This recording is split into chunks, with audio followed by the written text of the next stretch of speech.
Romanos capítulo 9. Usted tenía tiempo de no visitarnos o nos visita recientemente. Continuamos con nuestro estudio por la carta de los Romanos. Hemos avanzado ya por sus primeros 8 capítulos y hemos empezado el domingo pasado con el capítulo 9. Estudiamos los primeros 3 versículos. Hoy estaremos estudiando los versículos 4 y 5, pero leamos nuevamente desde el versículo 1. Dice así la palabra del Señor. Verdad digo en Cristo, no miento. Y mi conciencia me da testimonio en el Espíritu Santo que tengo gran tristeza y continuo dolor en mi corazón.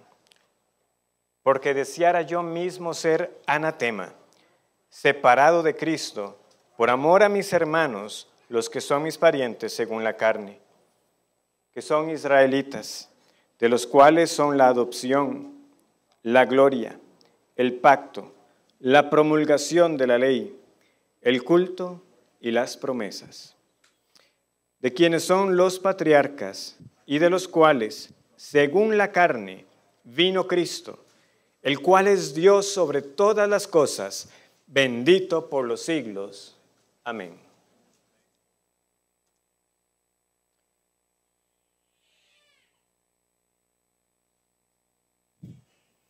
Hasta hace algunas décadas, la gran mayoría de quienes son ahora nuestros abuelos, si aún están con vida, o incluso nuestros padres, para los que son como de mi generación, realmente muchos de ellos no tuvieron ni siquiera la oportunidad de completar lo que llamamos el colegio, la secundaria, mucho menos acceder a estudios universitarios. Por eso en parte se puede entender por qué muchos de ellos procuraron esforzarse en dar todas las condiciones que les fueran posible para que sus hijos sí pudieran tener esas oportunidades que ellos no tuvieron. Y esa es la razón por la que muchos de nosotros, y Dios en su gracia común, ha permitido que una gran mayoría podamos decir que sí hemos tenido esas oportunidades. Por lo cual resulta muy doloroso para estos padres cuando los hijos malogran estos esfuerzos y no fueron diligentes en acabar una carrera o aprender algún oficio que les abriera camino. Pablo, quien nos ha dicho aquí con la mayor solemnidad posible, porque ha dicho que él mismo estaría dispuesto a ser separado de Cristo si esto resultara en la salvación de sus parientes. Él está consciente que la incredulidad de ellos, de los judíos, no se debió a falta de oportunidades. Todo lo contrario. A ellos se les confió los mayores privilegios, las mayores bendiciones concebibles las tuvo el pueblo judío. Mientras todas las naciones estuvieron en oscuridad, Israel fue el objeto particular del amor fiel de Dios. Y no obstante, esas condiciones favorables que debieron llevarlos a reconocer a Jesús como la corona de las bendiciones, el Mesías encarnado, el Mesías prometido, no resultaron en la salvación de muchos de ellos, sino más bien en el rechazo.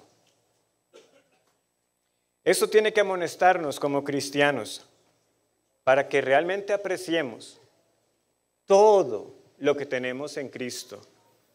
Y también para que esto nos haga entender esta carga que Pablo tenía, para que sea una carga en nosotros por aquellos que no disfrutan de estas bendiciones. Deberíamos procurar mucho más que otros también escuchen estas noticias del Evangelio. Volvamos al versículo 4. Dice que son israelitas, de los cuales son la adopción, la gloria, el pacto, la promulgación de la ley, el culto y las promesas, de quienes son los patriarcas y de los cuales, según la carne, vino Cristo, el cual es Dios sobre todas las cosas, bendito por los siglos. Amén. Vamos a ver las ventajas que tuvo Israel.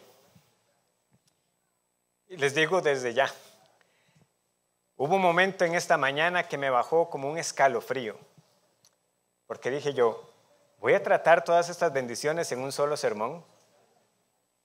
Bueno, no se preocupen, va a ser en un solo sermón. Pero yo luego me quedé pensando, de verdad que no caemos en cuenta de todo lo que este pueblo tuvo, que fácilmente, yo les digo, más de un sermón podría salir de estas bendiciones que vamos a ver. Pero veamos una vez más lo que se nos dice acá. Se nos dice que estos que fueron israelitas tuvieron muchas cosas. Y eso tiene que llevarnos a nosotros, que no somos israelitas según la sangre, y que gozamos ahora, como vamos a ver, bendiciones iguales o mayores, para que apreciemos lo que tenemos. Y finalmente, vuelvo a insistir, la carga que tiene que haber en nosotros para que otros también las disfruten con nosotros. Nuestros 3 puntos esta mañana serán entonces, 1, consideremos las bendiciones que tuvo Israel. 2, consideremos las bendiciones que ahora tenemos en Cristo. Y 3, consideremos a aquellos que no participan de estas bendiciones. El primer punto de esta mañana, considerar las bendiciones que tuvo Israel, ocupará la mayor parte de este sermón, pues como vemos se nos da una amplia lista de privilegios, una amplia lista de bendiciones, de ventajas. Podemos usar estos términos para describir lo que aquí se nos está dando. Pero antes de verlas en detalle, debemos establecer cómo las vamos a entender. ¿Cómo fue que Dios hizo partícipe a Israel de esto que leemos acá? Primero, hay que reconocer que como todo lo que el Señor hace es por gracia. Una ventaja o un privilegio no conlleva consigo ninguna virtud. Y un privilegio no es en sí mismo tampoco un mérito. Nuevamente, podemos pensarlo en muchas áreas de nuestra vida. El hecho de que nuestros padres nos den lo que nos han dado no fue por virtud o mérito en nosotros. Eso es la generosidad de nuestros padres. De la misma manera, fue Dios quien quiso tener este acto para con este pueblo particular, no porque Israel fuera más o lo mereciera. La pregunta clave es esta: ¿qué ventajas tenía un judío por nacer judío? Muchísimas. Pero esto no significa que las ventajas en sí mismas se tradujeran en una realidad en cada individuo. Por lo tanto, debemos entender estos privilegios a nivel de nación. Es decir, esto es cierto a nivel de la nación que en su momento fue Israel, pero no significa que era cierto en cada individuo. Eso es lo que a partir del versículo 6 estudiaremos, porque entonces abre el debate. Pero entonces falló la palabra de Dios. Y Pablo dirá, no, la palabra de Dios no ha fallado, porque no todos los que descienden de Israel son en verdad hijos de Abraham. Son aquellos que lo son por la fe. Pero Pablo igualmente tenía esta carga por sus parientes. ¿Cuántas ventajas podríamos nosotros enumerar? Dependiendo cómo las contemos, ustedes se van a topar de que algunos comentaristas darán como mínimo 6, es decir, las que tenemos en el versículo 4, la adopción, la gloria, el pacto, la promulgación de la ley, el culto y las promesas. Pero si seguimos leyendo realmente el versículo 5, la lista continúa, ¿verdad? Podríamos añadir una séptima. Podríamos decir de quienes son los patriarcas. Pero yo creo que podemos todavía añadir más. Y hay quienes dicen son 8. ¿Por qué? Porque la corona de las bendiciones la tenemos en la afirmación de que según la carne, según, ¿verdad?, la descendencia física de los israelitas, vino Cristo. Y sin embargo, creo que podemos todavía subir la lista un numerito más y tener un total de 9 bendiciones. ¿Dónde está la novena? Y es el hecho de que ellos eran israelitas en sí mismos. Es decir, el versículo 4 cuando nos dice que ellos son israelitas, eso en sí mismo ya también conllevaba una ventaja. Entonces comencemos ahí. Ser israelita era una ventaja incuestionable. ¿De dónde venía este nombre, Israel? Repasemos un poco el relato bíblico. En el libro de Génesis, Jacob, que era hijo de Isaac, ese nombre hacía alusión a la forma en que él nació, ¿verdad? Aquel que toma por el talón, y también se extendía figurativamente para entenderlo como el que suplanta, el engañador. Cuando él se iba a reencontrar con su hermano Esaú, antes de ese encuentro que él tanto temía, una noche él estaba peleando. Él estaba luchando con otro hombre. La lucha se extendió hasta el amanecer. Jacob persistió. Oseas nos dice que fue hasta con lágrimas. No te soltaré si no me bendices. Dime tu nombre. ¿Por qué preguntas por mi nombre, que es glorioso? Este no era un hombre ordinario. Jacob reconoció que él luchó contra Dios. Y como resultado de ese enfrentamiento, el nombre de Jacob fue cambiado. Ahora será tu nombre Israel. ¿Qué nombre? Porque resume muy bien la vida de Jacob.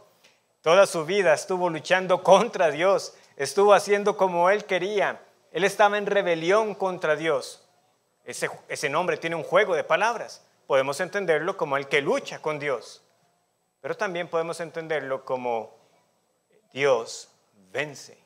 Dios lucha. Aquí tenemos la conversión de Jacob.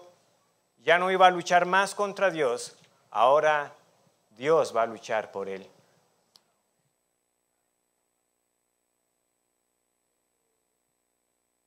Dios luchará por Israel. Era un honor entonces ser reconocido como un israelita. Cuando Jesús se encuentra con Natanael, él usa esta expresión intencionalmente. He aquí un verdadero israelita en quien no hay engaño. Juan 1:47.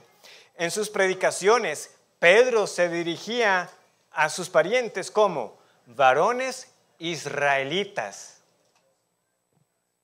Pablo también reconoció que ser israelita era motivo de orgullo. De hecho, en su vida anterior, antes de venir al conocimiento de Cristo, ¿qué decía él acerca de su linaje?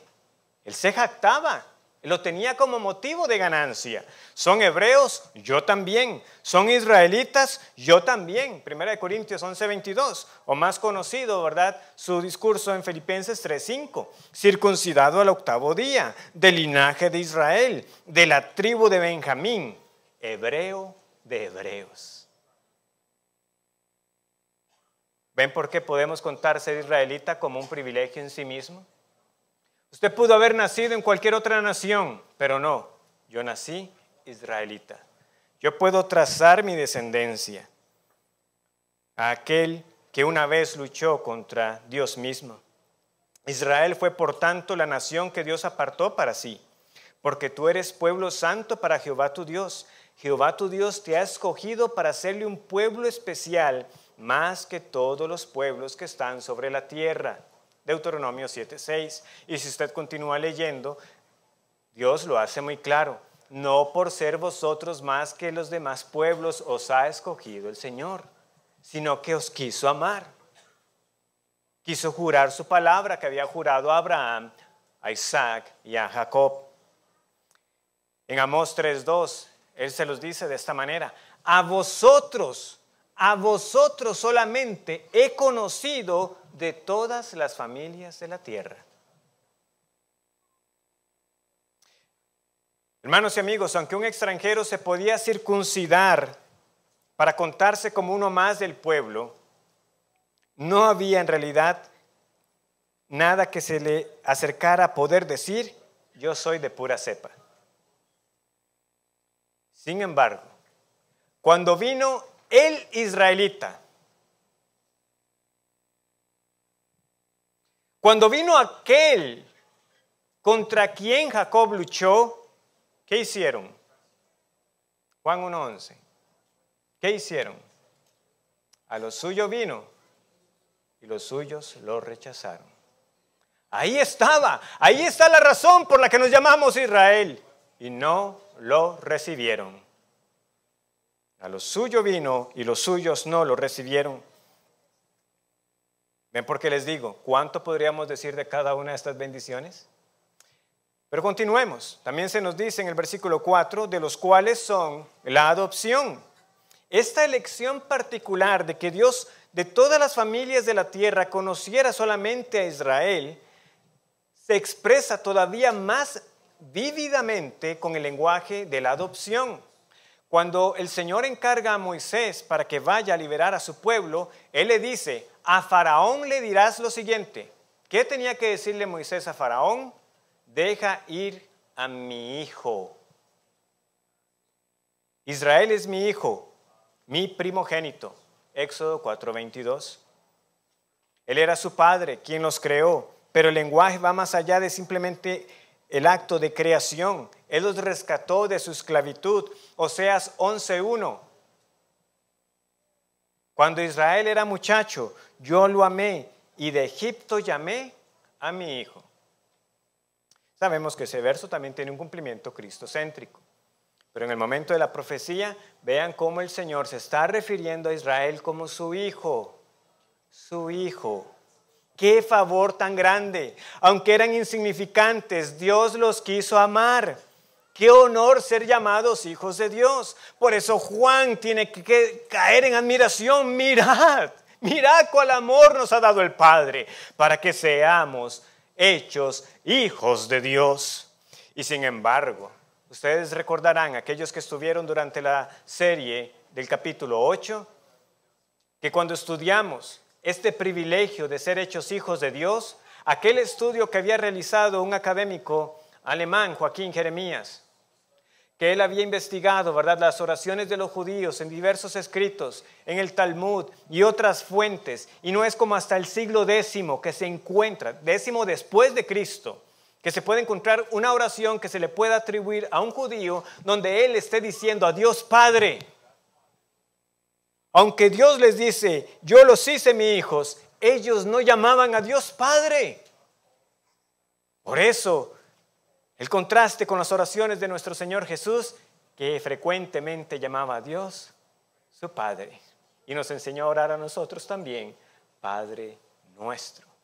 Hermanos, qué privilegio tenemos nosotros en Cristo, pero esto no lo aprovecharon los judíos.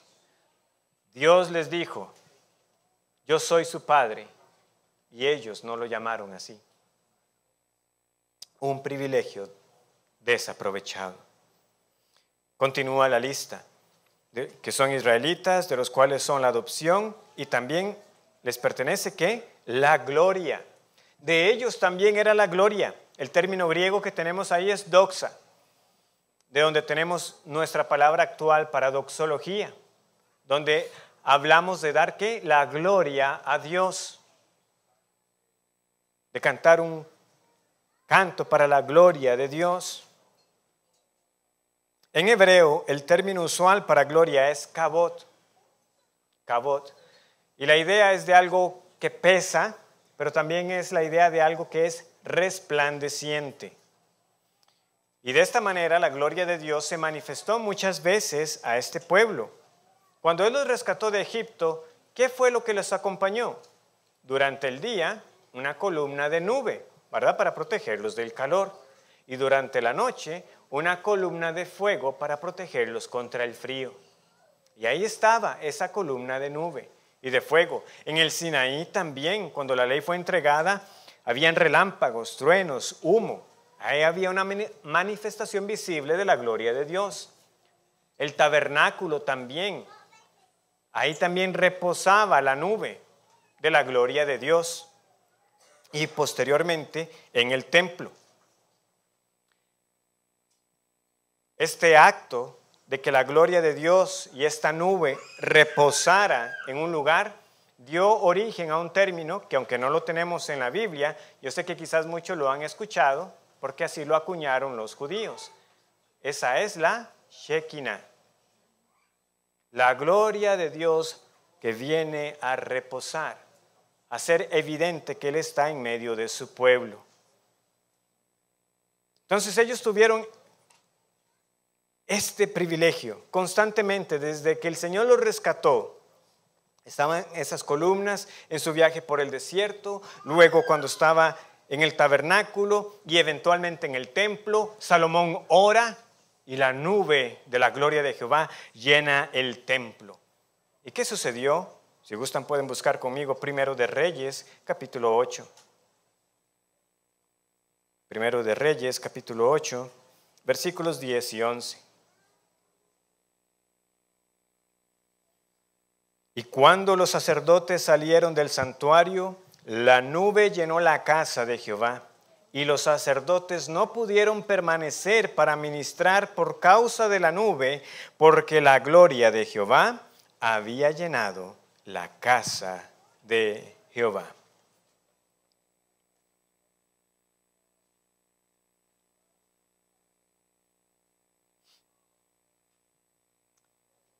¿Cómo entendemos esto? Porque previamente hubo un momento cuando Moisés le pidió a Dios lo siguiente: déjame ver tu gloria. ¿Y qué le dijo el Señor? No podrás, porque no hay hombre que vea mi gloria y viva. Y sin embargo, en su condescendencia con esta nación, Él les dio visualmente pistas de que Él estaba con ellos. Una nube, no era claramente la plenitud de su gloria, ellos hubieran muerto, pero ahí estaba para que ellos supieran: yo estoy con mi pueblo. Él condescendió para dar estas manifestaciones visibles. ¿Qué pueblo podía decir esto?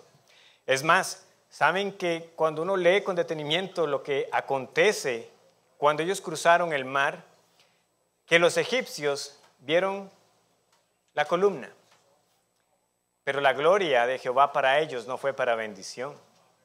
Nosotros leemos que en ese momento el campamento de los egipcios fue trastornado. Las ruedas de los carros se les soltaron. Fue para juicio.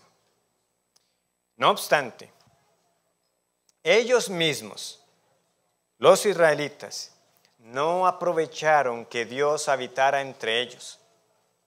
Y eventualmente, aquel nombre que se le puso al hijo de Finés, el sacerdote, Icabod, quitadas la gloria de Jehová, traspasadas la gloria de Jehová, llegó a ser una realidad. Porque años más tarde el profeta Ezequiel tuvo una visión. Y en esa visión se nos describe a nosotros que la gloria de Jehová se elevó de encima del umbral de la casa y se puso sobre los querubines, y así abandonó el templo. Tuvieron la gloria, pero ellos profanaron el servicio al Señor, transgredieron el pacto, y la gloria del Señor, esa manifestación visual, los dejó. ¿Qué más tenían ellos? Eran israelitas, tenían la adopción, la gloria, y nos dice el versículo 4 que tenían también el pacto. Ahora, si usted tiene otra versión de las Escrituras, es posible que lea los pactos. Y hay pues cierta debate, ¿verdad?, de si deberíamos favorecer la lectura pactos. Realmente el singular tiene mayor peso. Pero en todo caso, pacto o pactos, el punto permanece. ¿Por qué? Porque los pactos tienen que llevarnos a reconocer lo siguiente: Dios es un Dios fiel.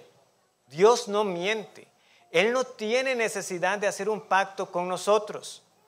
Recuerden que un pacto en la antigüedad era eso, ¿verdad? Ese compromiso de una parte superior entrando en una relación pactual con una parte inferior, y habían compromisos que tenían que cumplir.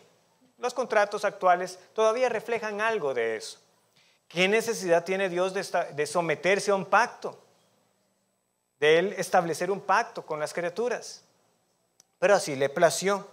Ahora, nosotros confesamos que la palabra de Dios nos enseña que hay un solo pacto de gracia y que los pactos previos revelan ese pacto de gracia paso a paso. ¿A cuáles pactos nos referimos particularmente? Es cierto que Dios hizo un pacto con Adán, podemos hablar del pacto noético, pero puntualmente aquí, por el contexto del pasaje, yo creo que debemos tener más en mente son más bien los pactos que Dios estableció con Abraham, con Moisés y con David. con Abraham. Usted puede leer en Génesis 15, ¿verdad? Cómo los animales son cortados, Dios pasa en medio de ellos. Por supuesto, tenemos la entrega de la ley en Éxodo 19. Dios está estableciendo su pacto con Moisés. Y en 2 Samuel 7 usted puede leer cuando Dios establece su pacto con David. Como les digo, por tiempo no vamos a entrar en cada uno de ellos. Simplemente nos basta saber Dios una y otra vez diciendo, yo cumpliré, yo cumpliré. Y Dios siempre cumplió su parte. Pero ¿por qué este pueblo al final de cuentas fue castigado? ¿Por qué este pueblo en última instancia fue exiliado? Bueno, porque ellos quebrantaron sus condiciones y con ello perdieron también las bendiciones que se les daban. Ustedes pueden leer al final en los capítulos finales de Deuteronomio y también en los capítulos finales de Levítico 26 y 27, donde ustedes pueden leer esos apartados. Tenemos las bendiciones de la obediencia y tenemos las consecuencias de la desobediencia. Ellos lo sabían y aún así pecaron reiteradamente contra el pacto del Señor. Fue Dios paciente que los soportó y por eso leemos nosotros que por amor a Abraham, por amor a Jacob, el Señor sostenía, que por amor a David su siervo no los entregaba, pero la maldad llegó a su colmo y finalmente las consecuencias por desobedecer al pacto les llegaron. Pero ellos tenían esto. También tenían la ley, o como leemos acá, la promulgación de la ley, o propiamente la entrega de la ley. En Romanos capítulo 2 se nos ha dicho a nosotros que todo hombre tiene escrito en su corazón la obra de la ley. Esto se refiere, ¿verdad?, como a esa regulación moral a través de la conciencia para saber qué es bueno y qué es malo, hasta cierto sentido, no perfectamente. Pero es cierto que el hombre no solamente tuvo la conciencia. En algunas culturas llegaron a desarrollar códigos legales. Pero hermanos, la ley como tal no vino de Hammurabi, no vino de Egipto, vino de Dios. Y si bien nosotros la llamamos la ley de Moisés, por eso les digo, entendamos la palabra promulgación de la ley mejor como la entrega de la ley, porque Israel no produjo ninguna ley, Israel recibió la ley. Dios se la dio. Eran tablas escritas con el dedo de Dios, como nos dice Éxodo 31, 18. Ellos no produjeron un código legal, ellos recibieron los mandamientos de Dios en Sinaí. Y no solamente recibieron la ley, nosotros podemos extender este privilegio a las escrituras en general. Y esto nos lleva a repasar algo que ya Pablo nos había dicho en Romanos. Volvamos al capítulo 3. Romanos 3.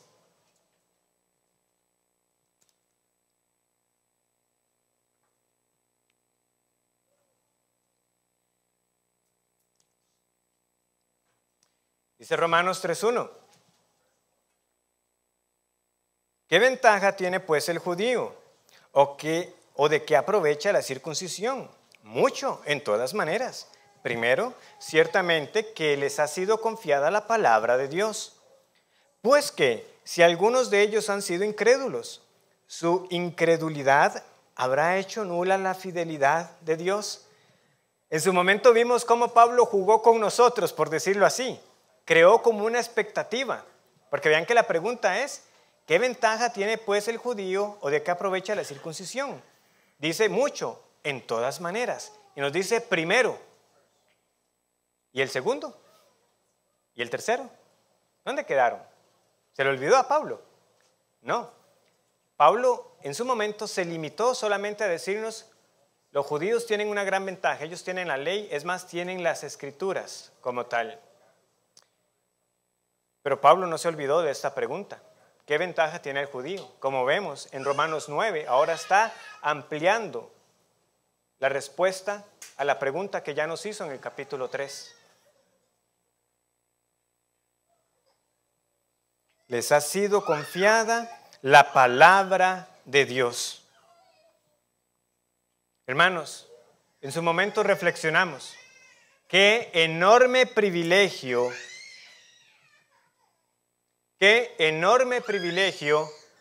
es el tener las Escrituras. Los israelitas podían decir que Dios en efecto les había hablado. Y ese privilegio tuvo una responsabilidad. Ellos tenían que resguardar esa revelación. Ellos tenían que crear copias de la ley. Ellos registraron las crónicas de los reyes, las profecías, los salmos y los proverbios.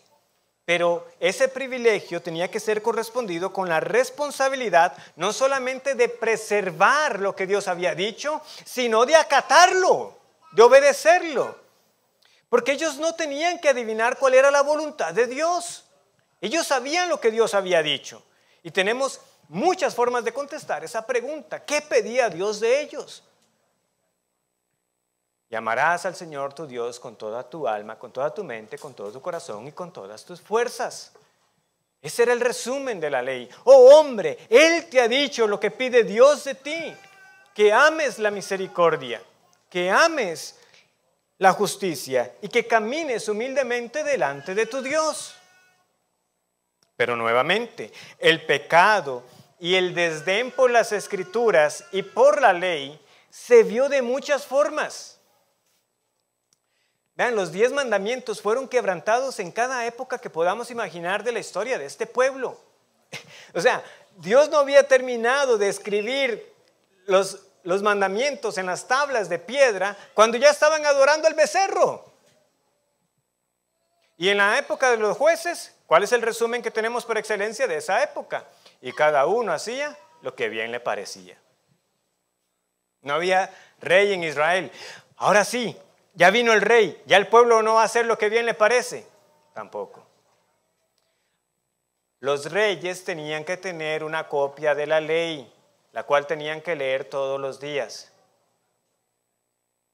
No aumentes muchos caballos para ti. Nosotros leemos de varios reyes que hicieron precisamente eso. Buscaron tener un ejército grande. Hasta uno de ellos se puso hasta a tener sus propios creadores de máquinas de guerra. Que no aumenten para sí muchas mujeres. ¿Qué más podemos decir a ese punto?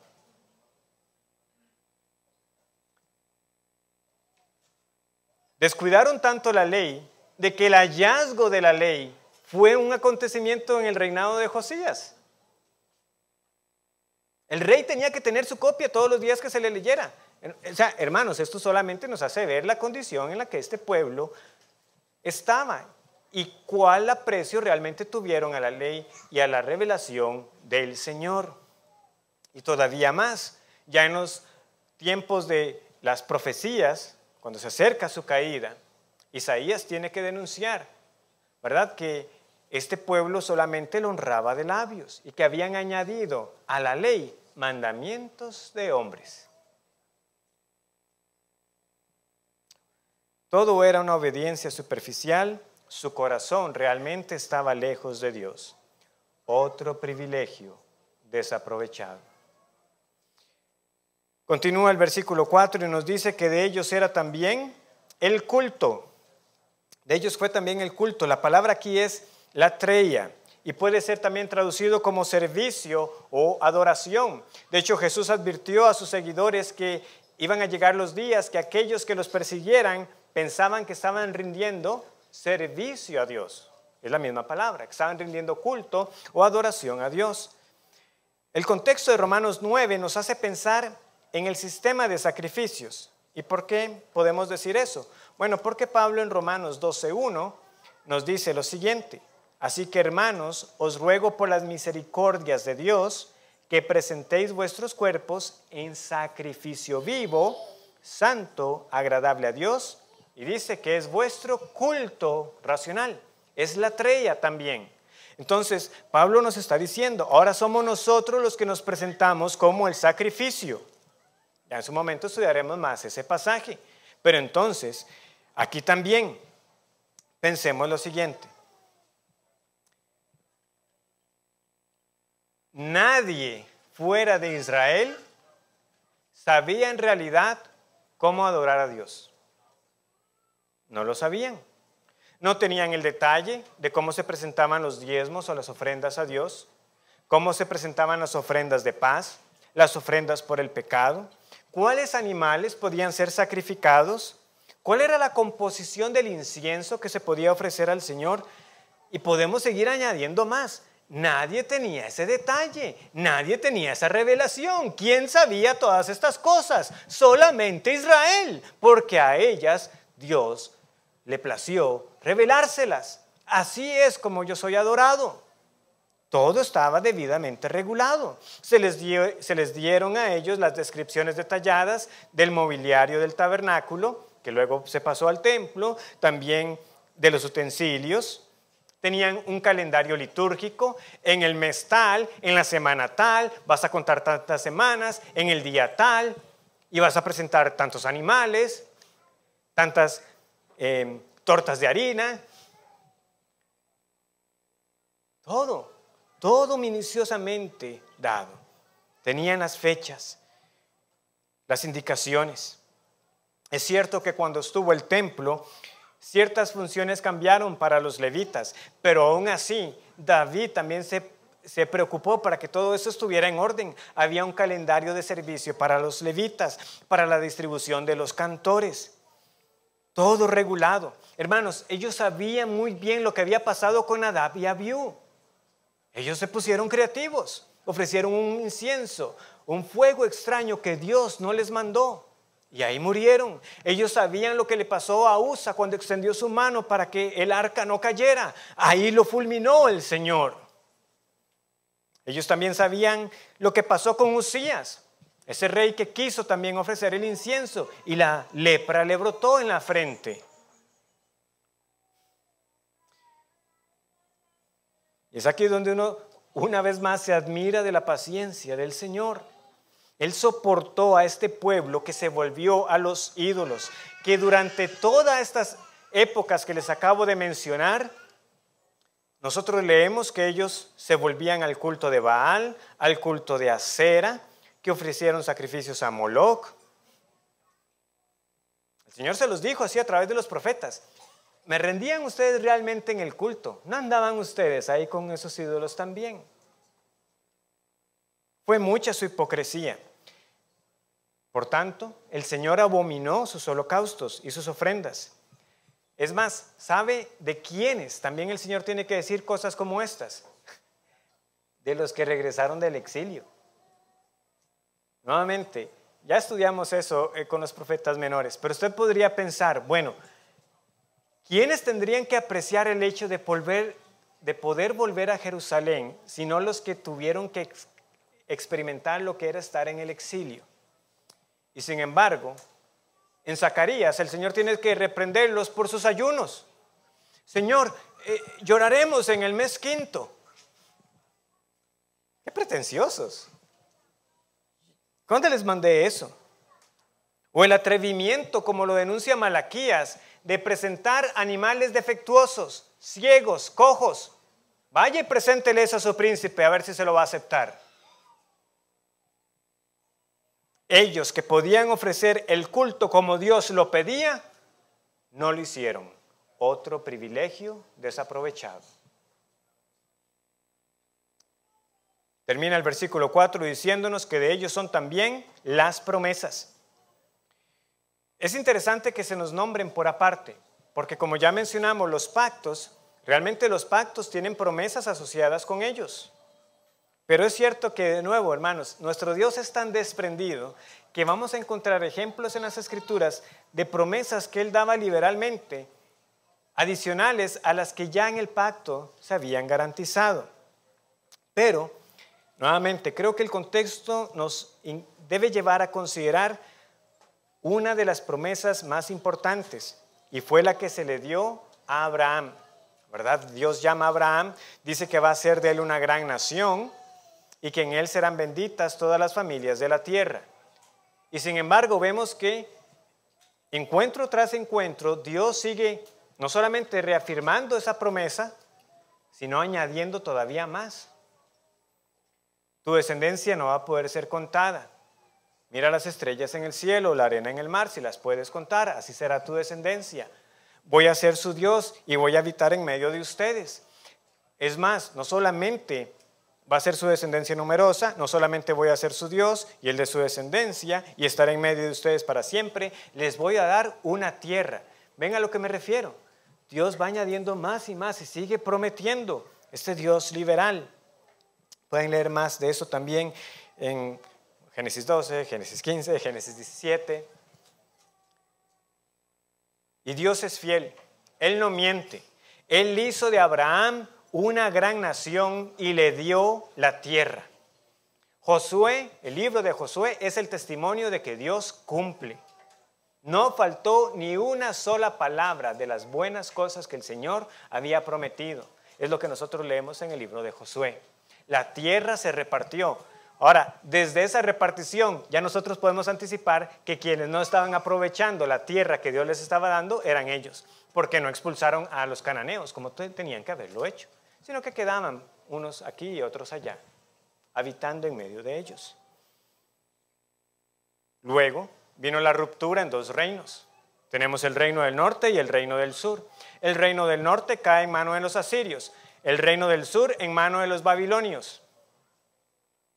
Los despojaron de sus propiedades. ¿Qué es lo que pasa? Venimos al tiempo después del exilio. Los que regresaron a Jerusalén, lo que tomaron por heredad fue tan solo una fracción de lo que alguna vez fue de ellos.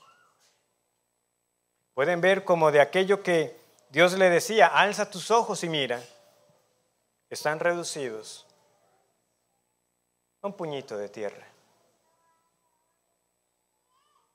Otro privilegio desaprovechado. Versículo 5, la lista continúa. Nos dice que de ellos son los patriarcas. Los patriarcas por excelencia son Abraham, Isaac y Jacob. Y así los nombró el Señor en varios de sus discursos. Así defendió que hay una resurrección. Dios es el Dios de Abraham, de Isaac y de Jacob. Dios es Dios de vivos, no es Dios de muertos. Pues para él todos viven. Así le respondió a los saduceos. Esto no excluye a otras figuras importantes, como José, Judá, o más adelante a Moisés, Josué, el rey David. Estos son los padres de su fe. Estos eran los antepasados de los que podían presumir. O sea, ¿lo entienden? Es que, ¿y quiénes son sus tatarabuelos? Yo tengo a Abraham, yo tengo a Jacob, yo tengo a David. ¿Y usted? ¿A quién tiene? ¿Pero de qué les aprovechó? Muy bien, Juan el Bautista los reprendió diciéndolo, y no digáis dentro de vosotros mismos, a Abraham tenemos por padre, porque os digo que Dios podría levantar hijos a Abraham de estas piedras. Tenían que ser amonestados. Era una confianza vana en un linaje sanguíneo solamente, en una verdadera vida por la fe. Pero de todos los privilegios, hermanos, ¿qué nos encontramos nosotros en el versículo 5?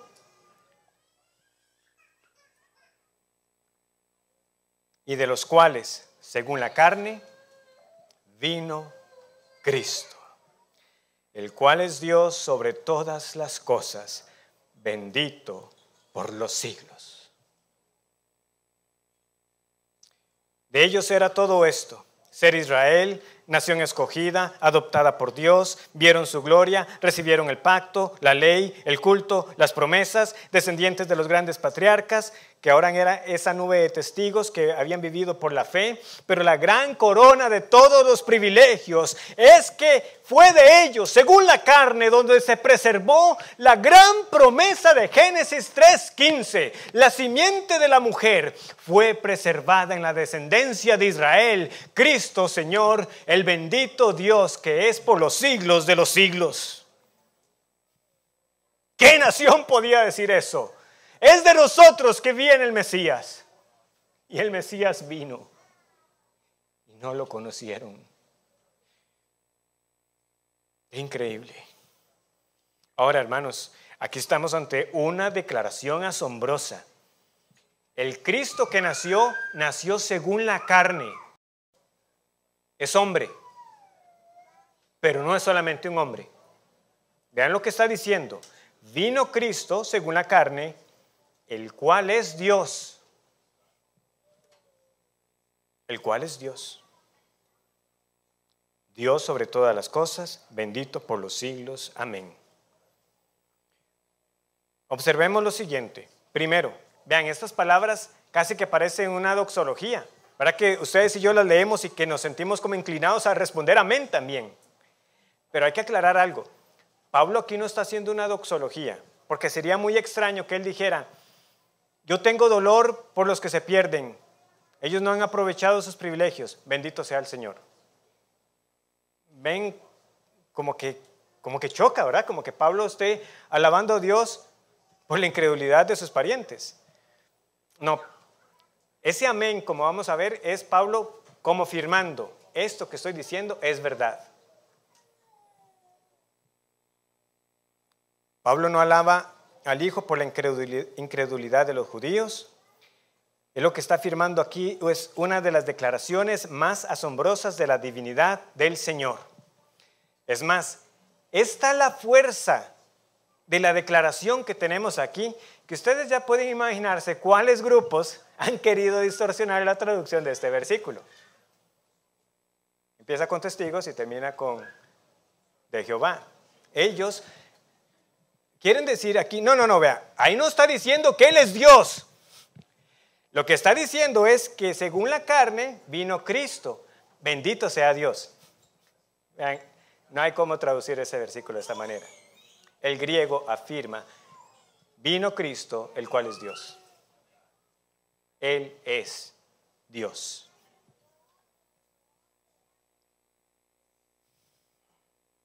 Todos aquellos que se oponen a la divinidad de Cristo o a la Trinidad buscarán cómo forzar cualquier traducción o interpretación de este pasaje que no sea el sentido más llano de lo que aquí se está declarando. Cristo es el Dios bendito por los siglos. No es un ser inferior a Dios, es Dios mismo. Él comparte la misma naturaleza divina y lo que se puede decir de Dios se puede decir del Hijo. Él es bendito, Él es feliz, Él es el Dios bienaventurado por los siglos de los siglos. Él es suficiente en sí mismo, es el Dios soberano, Él gobierna sobre todas las cosas, nada carece. El Hijo es el Hijo por la eternidad, ha sido bendito por los siglos. No hay un punto en el que podamos decir que el Hijo nunca haya sido el Hijo. Es la segunda persona de la divinidad.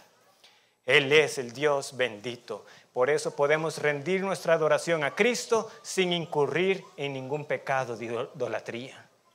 Él merece toda nuestra adoración y podemos decir de aquel que nació en Belén, que es también el que ha sido por la eternidad.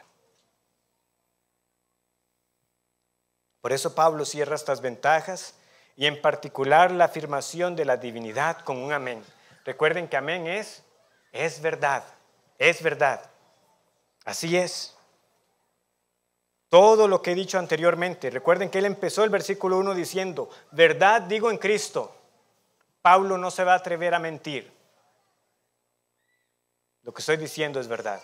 Cristo es Dios. Lo digo en Cristo y lo respaldo por el testimonio de mi conciencia con el Espíritu. Ahora bien, hermanos,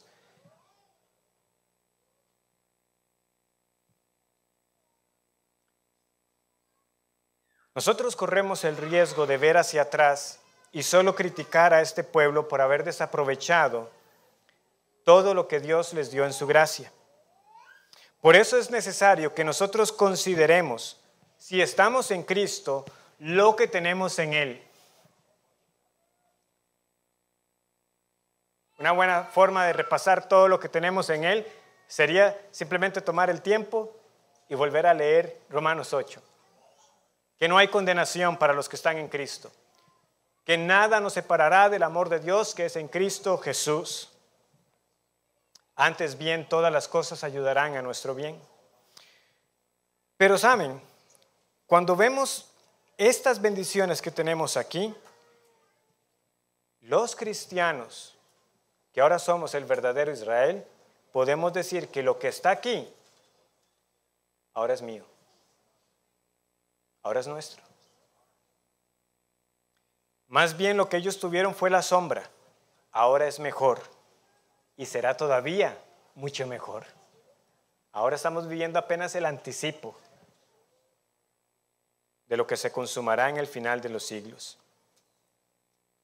Voy a hacer tan solo una pincelada, pero espero que esta pincelada, hermanos, nos haga caer en cuenta cuán dichosos somos, cuán beneficiados somos. Como si no fuera suficiente que se nos hubiera unido a Cristo, que también todo esto que está aquí, ahora podamos reclamarlo como nuestro, como iglesia y como cristianos en particular. Por ejemplo, cada cristiano tiene un nombre nuevo. Como Jacob, cada creyente, el Señor le ha dado un nombre nuevo. Es más, nos dice Apocalipsis, tiene el nombre de Dios escrito en él. Dios nos convierte y nos hace suyos para siempre. Apocalipsis 2:17, Apocalipsis 3:12. También somos receptores de una mejor adopción, como vimos en Romanos 8:14 al 17, porque todos los que son guiados por el Espíritu de Dios, estos son hijos de Dios, pues no habéis recibido el espíritu de esclavitud para estar otra vez en temor, sino que habéis recibido el espíritu de adopción, por el cual clamamos, Abba, Padre. El Espíritu mismo da testimonio a nuestro espíritu de que somos hijos de Dios, y si hijos también herederos, herederos de Dios y coherederos con Cristo, si es que padecemos juntamente con Él, para que juntamente con Él seamos glorificados. Hermanos, lo que no pudieron hacer los judíos, nosotros lo podemos hacer con total libertad. En cada momento podemos llamar a nuestro Dios Padre, Padre nuestro. También, mejor que la nube del templo, nosotros somos testigos de una mejor y mayor gloria. De verdad, nosotros tenemos que evitar pensar de que, no, qué dichosos ellos tenían una nube que podían ver. No, hermanos, esas pistas visuales eran una sombra a causa de nuestra debilidad humana. Pero mejor que una nube es el hecho de que el Hijo se encarnó y habitó entre nosotros. Y vimos su gloria, gloria como del unigénito del Padre. Él es la sustancia misma. ¿Aquello era la sombra? Cristo habitó entre nosotros. Y los que estamos en Cristo tenemos la promesa de que un día le veremos y seremos como Él. Y no solamente es que estaba aquella nube limitada a un templo, es que ahora nosotros, como acabamos de leer, tenemos el espíritu de adopción. Ahora nosotros somos el templo del Espíritu Santo. Nosotros no estamos con el temor de que la nube se vaya. El Espíritu siempre está con el Hijo de Dios.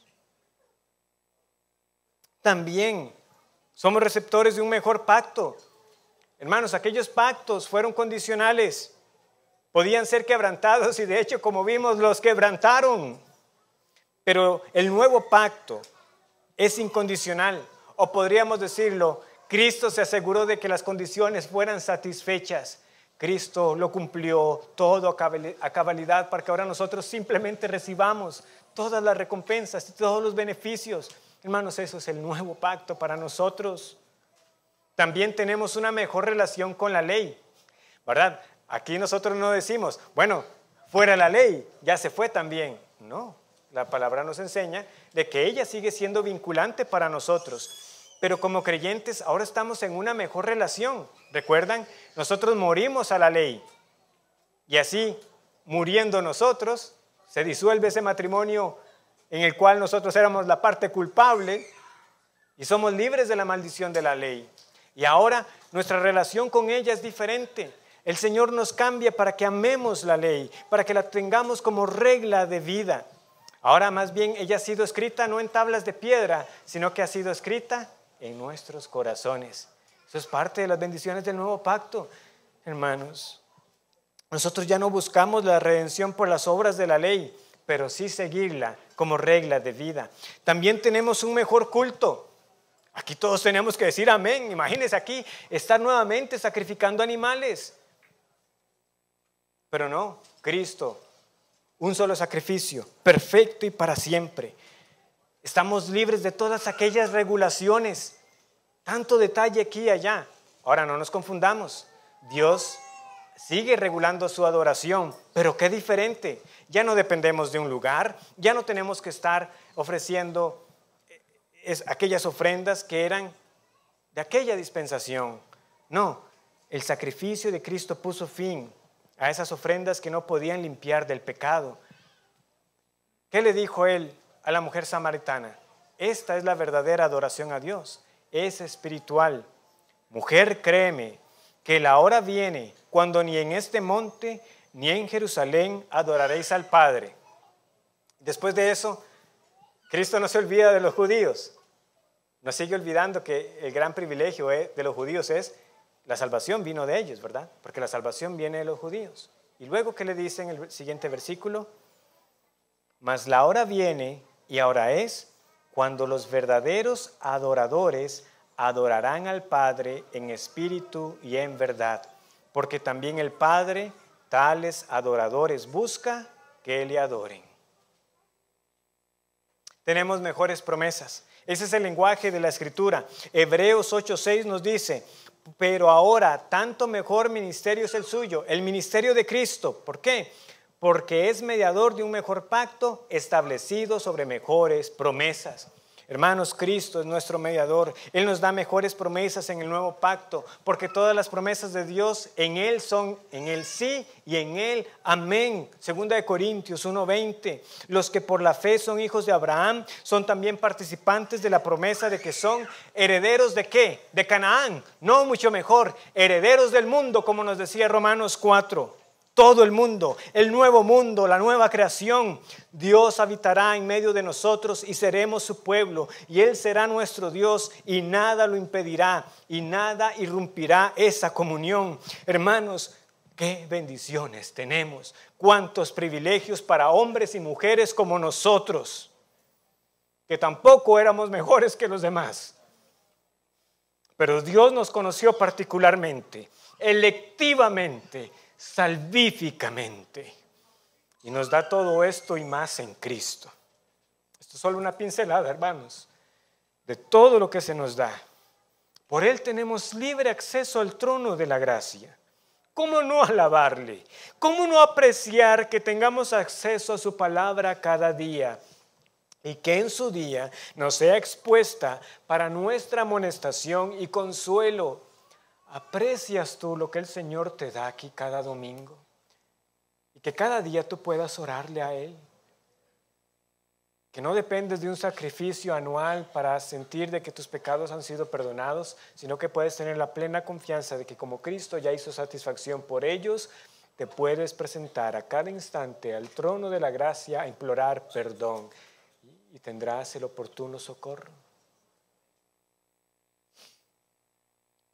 Admirados y contritos, debemos unirnos a Isaac Watts y decir, banquete rico, el corazón admirado clama así, ¿por qué, Señor?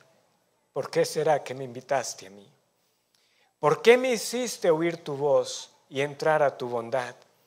Pues miles de hambre mueren ya, rehusando tu verdad. Guárdanos, Señor, de corazones malagradecidos. ¿Estamos menospreciando el domingo? ¿Estamos menospreciando la cena, la oración?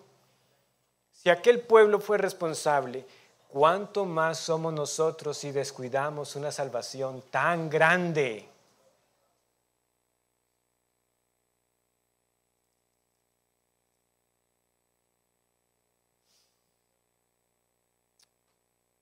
Dicho esto, no olvidemos el contexto de las palabras de Pablo. Son de continuo dolor y tristeza en su corazón. ¿Entendemos ahora un poco más por qué su dolor? Muchos de su nación tuvieron todo esto a su alcance y no les aprovechó. Leí esta semana a nuestro Señor al entrar en Jerusalén, y es que lo leemos así. A veces pensamos que Jesús lloró, ¿verdad?, cuando murió Lázaro, pero Jesús también lloró sobre Jerusalén. Y dijo estas palabras: si tan solo conocieras el tiempo de tu visitación. Ahí estaba el Mesías. Si tan solo. Pero vendrá día en que no quedará piedra sobre piedra. Y lo último que les quedaba de aquel templo sería destruido. Pero Él les había dicho, destruyan ese templo y yo lo levantaré en 3 días. Les estaba señalando dónde estaba el objeto de su fe, o dónde tenía que estar el objeto de su fe. Hermanos, estas bendiciones que disfrutamos, y como les digo, podemos seguir sumando más: la bienaventuranza del perdón de nuestros pecados por la obra de Cristo, ser revestidos de su justicia, la adopción y mucho más, solo tiene que aumentar la carga por nuestros familiares y amigos que están fuera. Ellos no tienen esto, no lo tienen. Ellos piensan que tienen algo. Ellos podrán encontrar su satisfacción en logros laborales, en logros académicos, por tener más dinero o por pasar de relación en relación que no les satisface. Pero nosotros sabemos, ellos no están realmente disfrutando lo que es la verdadera vida. Ellos lo que están es bebiendo de cisternas rotas que no retienen agua. Pero nosotros, ¿cómo no les vamos a señalar a aquel que sí tiene el agua que sacia verdaderamente la sed?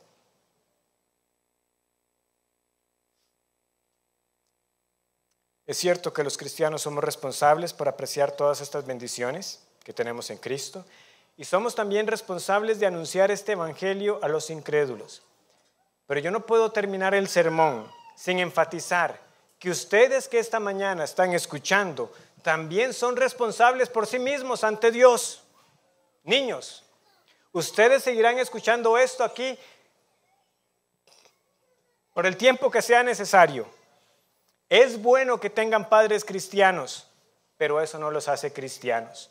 Pero no solamente los niños, porque podemos pensar, sí, claro, es que los niños, pues, ellos pudieran confundirse, ¿verdad? Tienen padres cristianos que los han protegido de ciertas influencias, podrían pensar que sus vidas están bien delante de Dios. No, todos aquí debemos tomar un momento para reflexionar y considerar si no estamos confundiendo el hecho de que estemos en la iglesia recibiendo los efectos de estar en medio del pueblo de Dios, y confundir cierta prosperidad y conocimiento del bien con la salvación, incluso con una membresía en esta iglesia. Sí, claro, es mejor tener padres cristianos a crecer en un hogar sin temor de Dios. Claro que es bueno estar en una iglesia sana que estar en un lugar que predique un falso evangelio. Eso les da ventajas, pero también una mayor responsabilidad. Lo que quiero que usted responda esta mañana ¿es Dios su Dios y es Cristo tu Cristo?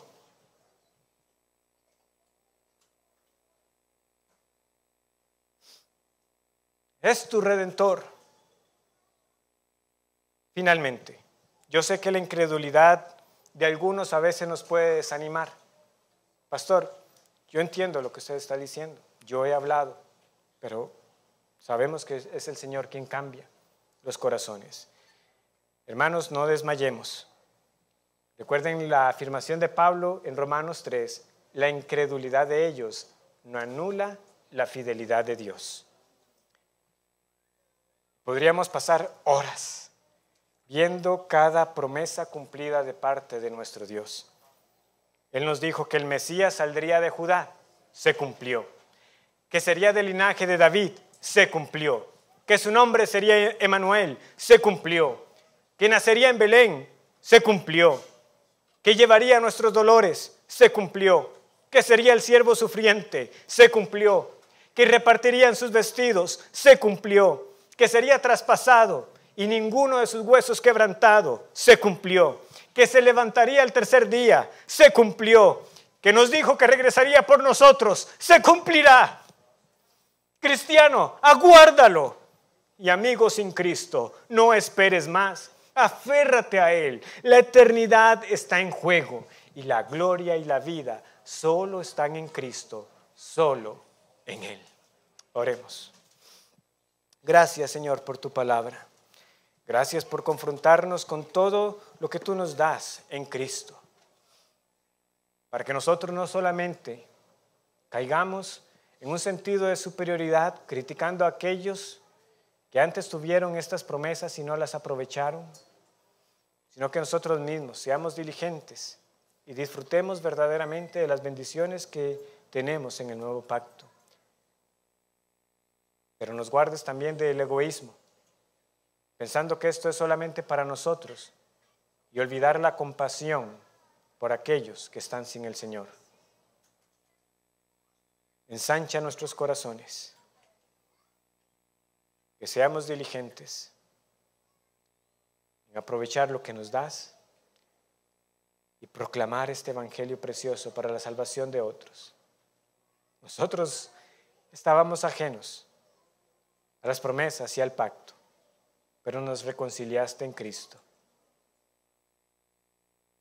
Que sigamos viendo esto en medio de nosotros, a hombres y mujeres que rinden sus vidas al Señor y puedan también dar testimonio de que es así, de que son fieles todas las promesas que tú nos das, de que es fiel el que prometió, que el que comenzó en nosotros la buena obra en Cristo, también la acabará. En Él pedimos estas cosas. Amén.